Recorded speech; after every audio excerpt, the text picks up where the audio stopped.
나는 밀리터리 덕후다. 본격 밀리터리 팟캐스트 밀떡을 시작합니다. 청취자 함께 정말 밀떡 하로 안녕하세요, 박찬준입니다. 안녕하세요, 놀러온 남자 정명섭 정작입니다. 안녕하세요. 월간 프레토 이준규 기자입니다.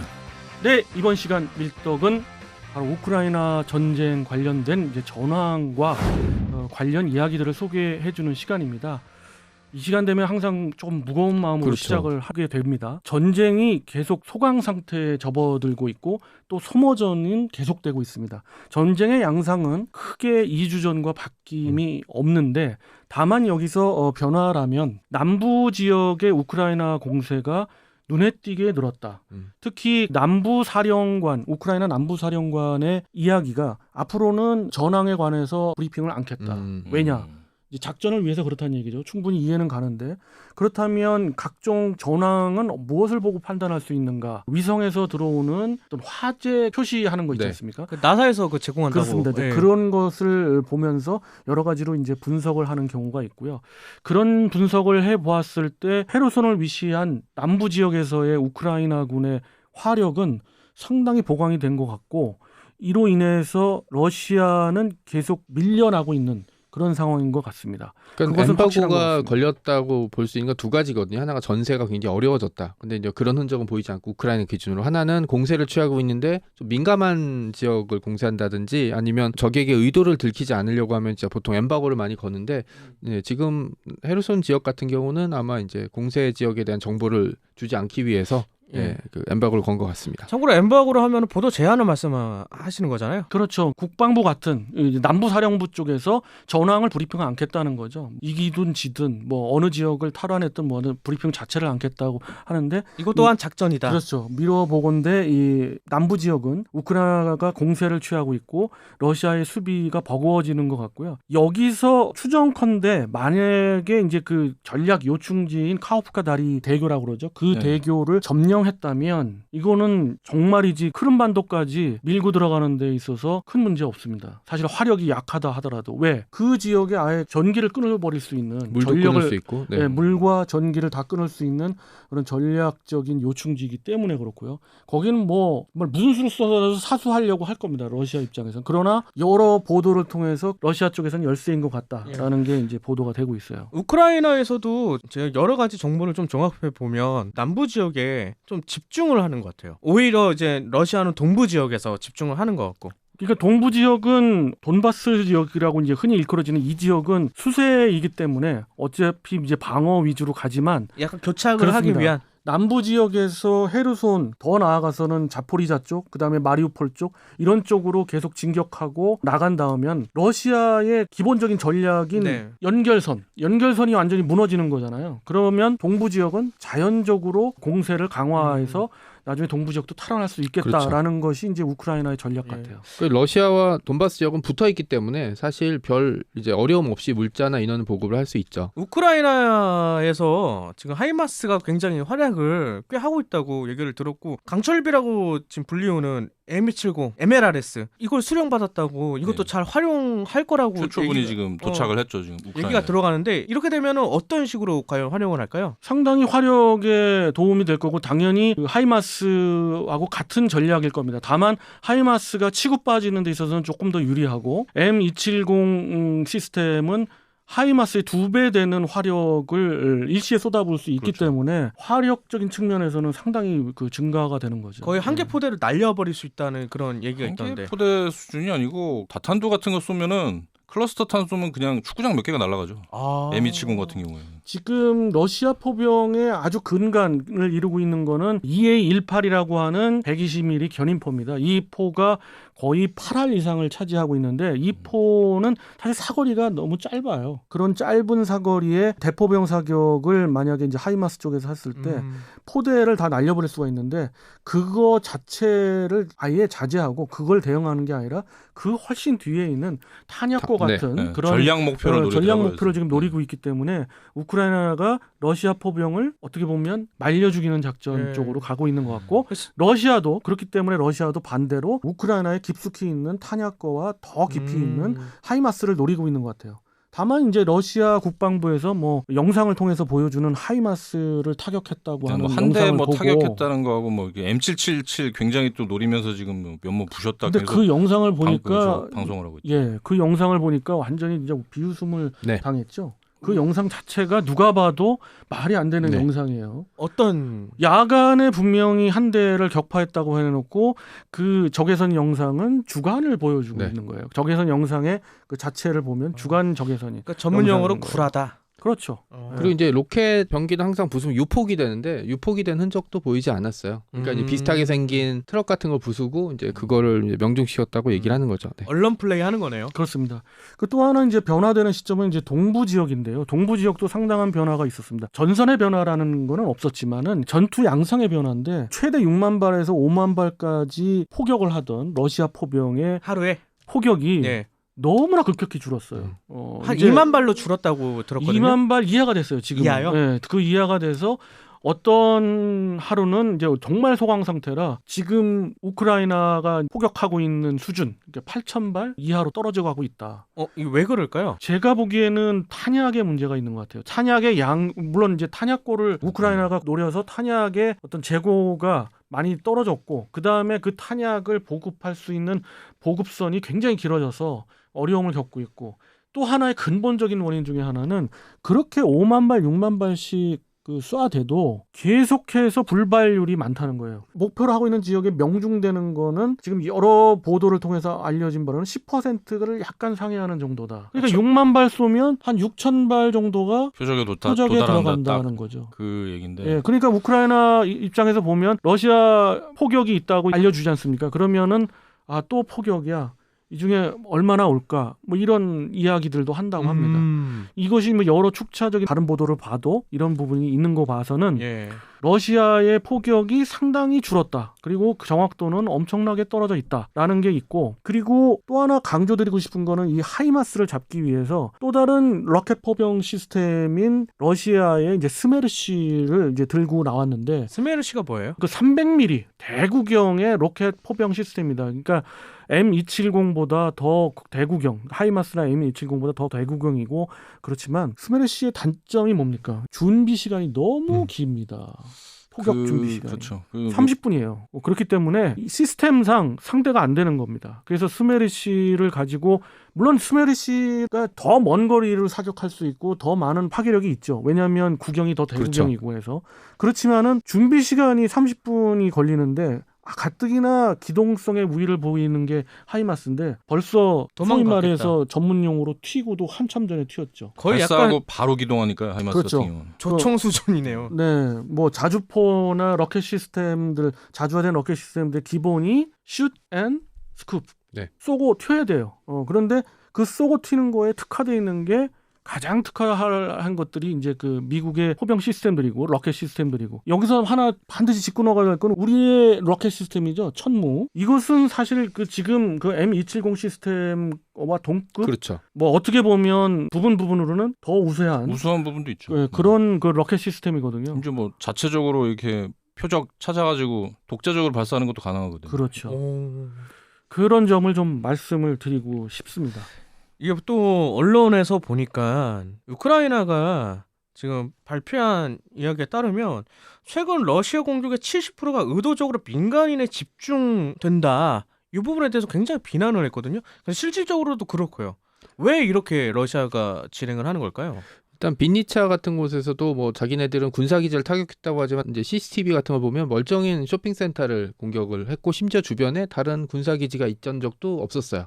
그러니까 제 추측인데 러시아는 여기서 이제 더 이상 공세를 취해서 뭐 우크라이나를 원하는 군사적인 목표를 이룰 수 있는 걸 포기한 것 같아요. 남아있는 거는 우크라이나가 전후에 복권을 조금이라도 늦게 늦춰야지 자기한테 위협이 덜 될 거 아니에요. 그러니까 의도적으로 민간인 시설들을 공격해서 인프라를 부수고 지금 대략 한 재건하는데 900조 정도가 들어간다는 보도가 나오기 시작했죠. 그리고 인명피해는 사실 돈으로 따질 수 있는 게 아니니까. 예. 두 번째는 러시아 같은 경우는 어쨌든 독재국가이기 때문에 그냥 푸틴이 하라는 대로 할 거예요. 여러 가지 제약이 있지만 하지만 우크라이나는 어쨌든 민주주의 국가이기 때문에 국민의 여론이 굉장히 중요하거든요.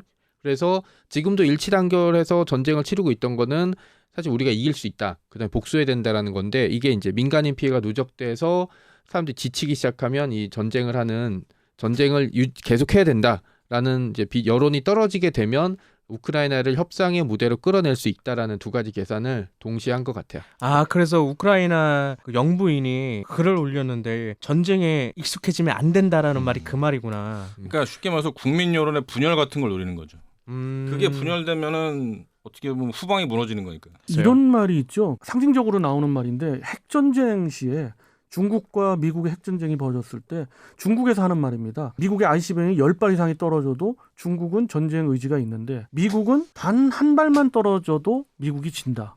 고로 우리가 이긴다. 라는 그런 이상한 논리를 내세웠는데 아무튼 지금 그 정 작가님 말씀에 100% 동감합니다. 두 번째 말씀하신 이유가 전 더 강하다고 보는데 그렇기 때문에 네. 계속 민간을 공격하는 것 같아요. 그러니까 독재 국가가 항상 환상을 가지고 있어요. 우리는 일치단결하고 민주주의 국가는 분열할 거다. 근데 이번 우크라이나 전쟁의 예를 보고 중국이 했던 얘기도 100% 틀린 거죠. 미국 사람들 입장에선 본토 핵미사일이 떨어지면 분열될 거라고 얘기했던 거는 민주주의를 경험해보지 못한 사람들 얘기라고 저는 생각하고 러시아도 그걸 노리고 우크라이나의 인프라와 민간인들을 공격하는 것 같아요. 이렇게 단결할 줄 몰랐겠죠. 네, 아무래도. 그리고 또 하나 이야기를 좀 들었는데 이란에서 러시아 공군용 드론 수백 대를 제공한다고 이런 얘기가 나왔어요. 그동안 이제 러시아가 우크라이나 바이락타르 드론에게 계속 당했잖아요. 자기네들도 이제 시도하겠다. 한 4개월이 지난 시점에서 이제 이야기가 나온 것 같은데 이렇게 되면 전쟁 양상이 바뀌지 않을까요? 저는 그렇게 보지는 않습니다. 그 무인기 드론의 가장 중요한 거는 네트워크 능력입니다. 무인기가 가지는 가장 큰 단점이 뭐냐면 한번 적에게 해킹을 당하거나 네트워크가 뚫리면은 상당히 많은 양의 드론을 잃게 되는 거죠. 우리가 영화에서 보듯이 뭐 한참 잘 나가다 갑자기 그냥 툭 떨어지는 거죠. 뭐 다 떨어진다든가 여러 가지 제밍을 당해가지고 이제 떨어진다든가 이런 경우가 있는데 이런 측면에서 이란은 어떻게 보면 러시아보다 더 약해요. 그런데 그 이란제를 쓰겠다. 뭐 지금 다급해서 그러는 것 같습니다만 이것이 전쟁의 양상을 바꾼다고 하기에는 좀 뭐하고 저는 여기서 이 전쟁이 제가 예측한 건 달리 더 길어질 것 같은 느낌은 드는데 여기서 하나 전쟁을 양상을 좀 바꿀 수 있는 것 중에 하나는 조금은 이상한 얘기로 들릴 수 있습니다만은 미국의 상원의원과 하원의원이 이야기를 한 이야기입니다. F-15와 F-16을 빨리 지원해 줘야 된다. 뭐 본인들은 거기에 대한 전문가까지는 아니고 군 출신이기 때문에 뭐 한 분은 뭐 해안 경비대 출신인 것 같아요. 그런 분들이 이야기하는 것들은 어떻게 보면 그냥 화두를 던진 거지만은 거기에 대해서 실현 가능한가 안 한가를 판단해 봤을 때 저는 좀 특히 F-16을 제공한다는 거 있어서 미국 전투기를 제공하는 거는 아주 그렇게 빠른 시일에 제공될 수가 없어요. 우리가 훈련 자체도 필요하고. 그렇습니다. 그게 그리고 애리조나 투싼에 있는 그 RMAC에서 네네. 있는 F-16도 그렇게 상태가 좋은 게 있는 것도 아니고요. 있다 하더라도 그 대수가 그리 많지는 않습니다. 그렇게 수많은 기체가 있습니다만 F-16의 그 AB 처음에 나왔던 AB 형들은 초경이죠, 말 그대로. 네. 많은 부분 그냥 도태가 됐고 또 많은 부분 QF-16이라고 그러죠. 그 무인 실험용 그, 타격 기체로 썼기 때문에 그래서 좀 소홀히 그렇고 기본적으로 이 F-16을 교육시키는 데만 기본 교육만 시키는 데만 3개월 걸려요. 그다음에 그걸 조금이라도 익숙해져야 뭐 어느 작전을 할 거 아닙니까? 그렇죠. 그럼 아주 빨라야 6개월 봅니다. 그럼 6개월 그래요. 동안 우크라이나 견뎌야 되느냐? 서방이 지금 지원을 해주고 있습니다만은 그것도 장담하기가 어렵죠. 물론 러시아도 지칠 대로 지친 건 확실한 것 같아요. 예. 예. 그러면 지금까지 러시아군과 우크라이나 군의 그런 피해 상황이 한 어느 정도 되나요? 지금 알려지기로는 일단 러시아 입장에서의 사상자가 5만을 보고 있고요. 그리고 우크라이나도 그에 거의 필적하는 것 같습니다. 우크라이나도 민간인 사상자까지 포함을 한다면 그런 것 같고 참 안타깝죠. 그리고 물자 또는 장비 이런 부분에 있어서는 특히 러시아 같은 경우는 어마어마합니다. 오죽하면 러시아가 T-62가 언제 나온 전차입니까?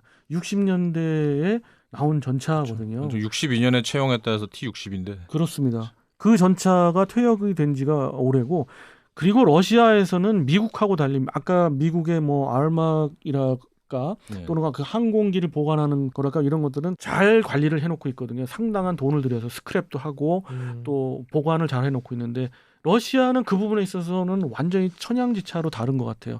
그냥 비 맞으면서 세워두더라고요. 네, T60이든 T70이든 예전 전차, 뭐 T55까지도 있다고 하는데 이런 전차들을 그냥 놔둔 거지. 그 야지에 놔둔 거지 하나도 관리를 안 한 거다. 거기에 대한 돈은 들인 것이 없다. 내지는 있어도 방산 비리가 있었지 않느냐. 예. 그것이 탄약 관리에도 연관이 그럼요. 있는 것 같아요. 탄약도 아까 말씀드린 대로 그 명중률의 하락 불발탄. 이런 부분들이 예. 다 탄약고가 사실 부실한 거다. 이거 확실하게 러시아 사상군이 많다 보니까 병력의 수급 부족이 일어난 것 같아요. 러시아 바그너 그룹에서 보니까 그 용병 한 1만 명을 전쟁에 투입시키겠다 이런 기사가 있는데 이런 부분에 대해서는 좀 어떻게 생각하세요? 바그너 그룹이 벌써 한참 전에 참전을 했죠. 네네. 네, 거기에다가 그래도 이제 지금 추가로 이제 말씀하신 건 추가인 모집한다는 거고요. 얘기죠. 네, 추가 모집인데 그런 부분들을 분명 있죠. 그리고 병력의 부족함 이런 부분들이 러시아로서는 상당한 아킬레스건이죠. 예. 병력, 탄약 이런 것들이 지금 부족해져 가기 시작했어요. 그리고 생각보다 모병이 쉽지 않을 게 모병이야 에티오피아나 이런 시리아에서는 지원자들은 많겠죠. 왜냐면 거기보다는 이제 우크라이나 훨씬 나을 수 있으니까. 그런데 네. 그런 낯선 병사들이 들어오게 되면 또 여론이 다시 한번 뒤집히게 되는 거죠. 21세기에 용병들 데리고 전쟁한다는 거는 사람들 눈에 있을 수도 없는 거고 그다음에 러시아가 계속 그렇게 무리수를 던진다는 게 쌓이면 지금 사실 이 상태에서 전쟁이 끝나도 러시아는 한 30년 뒤로 후퇴하는 거죠. 나토의 동진을 막는다고 했는데 오히려 더 동진시켰고 그다음에 서유럽 국가들한테 상종 못할 이제 이류국 야만족으로 찍혀버렸고 그다음에 여러모로 이제 중국에게 확실히 밀려버리게 되겠죠. 이 전쟁에서 서방이랑 다른 나라에 이제 소위 얘기해서 왕따를 당하게 되면 사실 기댈 땐 중국밖에 없게 되거든요. 가만히 있었으면 중간이라도 갔는데 그렇죠. 러시아의 그 지금 푸틴 정권이 몰락하지 않으면 계속해서 지금 정 작가님의 그런 예상에 저도 동감을 하고요. 문제는 푸틴 정권이 몰락한다면 또 다르겠죠. 예. 뭐 여기 국제 정세를 뭐 다룰 수도 있겠습니다. 국제 정세보다는 이제 군 쪽이니까 예. 그런 측면에서 제가 이제 강조드리고 싶은 것은 전쟁에서 또 중요한 부분 중에 하나가 바로 탄약 관리다라는 그렇죠. 거고요. 맞아요. 이게 보니까 서방에서 간과한 것에 대한 이야기를 했었는데 서방 무기 지원이 다른 것보다는 포탄 부족, 탄약 부족 현상이 일어난다고 얘기가 나왔더라고요. 나토에서는 국방비가 들어오는데 오히려 이제 전투기 같은 선진 무기들을 이제 구입하는데 사용했다. 서방에서 산업 전쟁을 하지 않을 것으로 이제 그동안 이제 나태해서 그러니까 물량전을 네. 하지 않을 거다. 예, 그렇게 생각을 했었는데 오히려 이런 상황이 벌어지니까 증량 역량이 없다는 게 지금 여실히 드러나고 있다. 나토의 방위 산업 자체가 재래식 전력, 아주 기본이 되는 재래식 전력이 무너지기 시작한 거는 상당히 오래됐습니다. 예, 근데 그런 여파가 이렇게 된 예. 거고요. 우크라이나 전쟁에서 볼 수 있는 교훈을 제가 한번 찾아봤거든요. 기본적인 비축 재고 유지의 중요성이라고 저는 생각을 하는데 그럼 우리나라는 과연 대한민국은 이런 상황을 잘 준비하고 있는지 저도 정확한 궁금했어요. 숫자로는 이제 기밀이 됩니다. 이건 굉장한 기밀이고 특히 이제 군수사령부에서 관할하고 있는 탄약창들은 그 장소며 몇 개의 탄약창이 있고 탄약창이라 하면은 일반적으로 사단이나 여단 제대에서 보관하는 탄약고 수준이 아닙니다. 그렇죠. 어마무시한 탄약이 집적돼 있는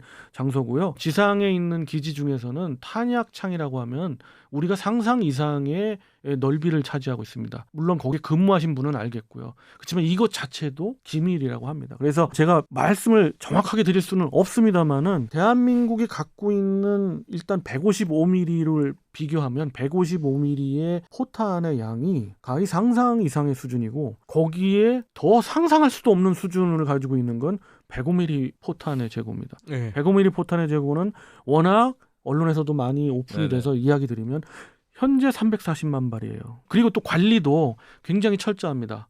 이 부분은 서방권의 어떤 기본적인 룰을 그대로 따라가고 뭐 우리가 은어로 국룰 하잖아요.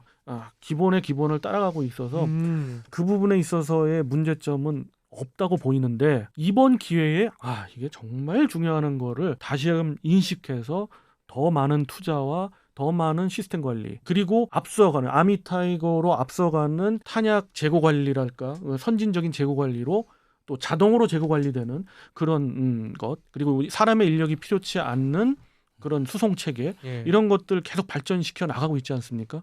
그런 걸 볼 때 대한민국 중요하고 지금까지는 잘해오고 있다라고 자평하고 싶습니다. 그러니까 예. 이 탄약이라든지 이 물량전이 사실은 냉전이 끝나고 없어질 거라고. 그리고 이제 소련이 붕괴되고 나서는 더 이상 뭐 나토랑 바르샤바 조약군 같은 대규모 집단이 전쟁이 벌일 일이 없다라고 해서 사실 서유럽이 급격하게 군축을 하게 됐는데 급격하게 군축을 하게 되면서 가장 먼저 없앤 게 탄약, 그 다음에 포탄. 그때 재래식 무기를 제일 먼저 많이 없앴죠. 그렇죠. 그다음에 자주포 이런 게 이제 필요 없을 거라고 첨단 무기가 모든 걸 해결해 줄 거라고 생각을 했는데 이번 우크라이나 전쟁을 보면서 모든 예측이 다 빗나갔고 더 큰 문제가 뭐냐면 이런 인프라는 한번 없애면 다시 복원하는데 엄청나게 많은 시간과 돈이 들어요. 저는 서유럽이 이번 전쟁이 끝나도 예전처럼 대규모 군수 무기를 갖출 체계를 하려면 적어도 몇십 년 더 걸릴 거라고 생각해요. 그리고 중간에 잊어버리겠죠, 사람들이. 근데 다만 우리가 좀 알 수 있는 부분 중에 하나는 우크라이나 전쟁은 특이하긴 합니다.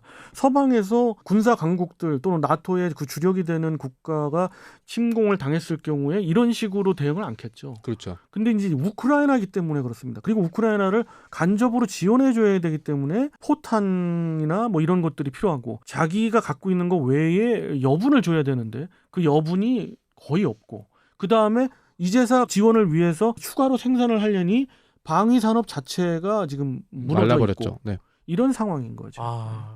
그럼에도 우리나라는 대한민국은 준비가 철저히 잘 돼 있다.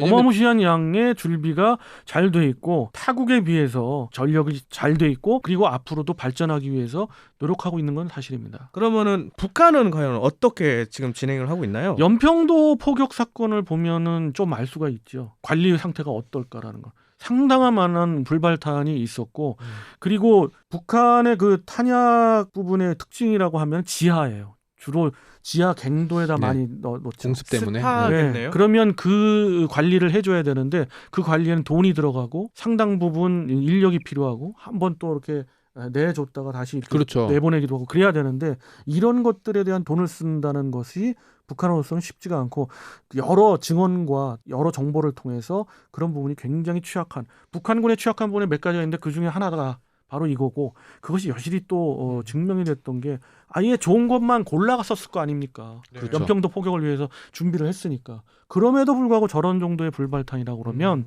탄약 관리는 좀 허술하다라고 볼 수밖에 없죠. 이런 얘기 들으니까 든든해요. 사실 음. 우리나라 국방이 아무리 비리도 많다고 하고 뭐 여러 가지 문제점이 있다라고 하지만 실질적으로는 그래도 어느 정도 그렇죠. 준비는 충분히 잘하고 있다. 문제점은 문제점대로 밝히고 자꾸 개선해 나가려고 해야 되고 이러한 우크라이나 전쟁을 통해서 우리가 반성해야 되며 또 우리가 중요시해야 되는 부분이 뭔가라는 걸 간접적으로 볼 수가 있잖아요. 그렇게 해서 전쟁에 대비해야지만이 우리가 자유를 지킬 수 있는 거다라는 것을 새삼 느낍니다. 자, 이렇게 해서 우크라이나 전황에 대해서 말씀을 드렸고요. 역시 다음 시간에도 우크라이나 전황에 대해서 이야기할 수밖에 없겠습니다만은 다음 시간에는 좀 더 이 전쟁이 종결돼가는 어떤 단초가 되는 것들을 소개해 드릴 수 있는 그런 기회가 될 수 있는 방송이 됐으면 바라면서 이 시간 마쳐보도록 하겠습니다.